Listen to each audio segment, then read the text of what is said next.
On the first chart, the start of round occurs in between those two columns of blue stitches, so it doesn't matter that my leaf is slightly raised here and here. The actual joggle is technically right down the middle of the stalk, so you don't have any issues with joggles until you get to the borders and bands of pattern later on.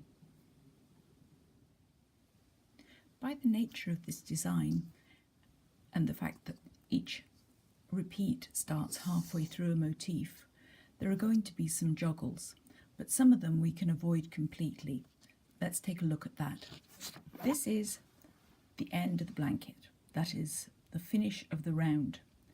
And I've been able to tidy up the joggle that occurs at the end of a bind off by being quite careful how I darn in my ends. And you can usually smooth out that joggle.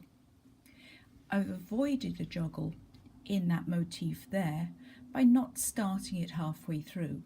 So instead of getting to this stitch here and going 1, 2 and then finishing the round with 1, 2, I've waited till the next round. So in fact the first motif I worked was this one, and at the end of this round here I finished with half a motif plus the first half that I omitted, and that way that whole motif looks much prettier. Now here we definitely have a joggle, and we definitely have a joggle.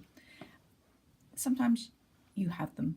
If I had yarn tails to darn in there and I was changing yarns, I could smooth them off a little by the way I darned the yarns in, but I kept this motif intact just the same as I did up here, and the same right the way through. Instead of severing that halfway through, I just moved one side up by one round, and that makes it far more harmonious.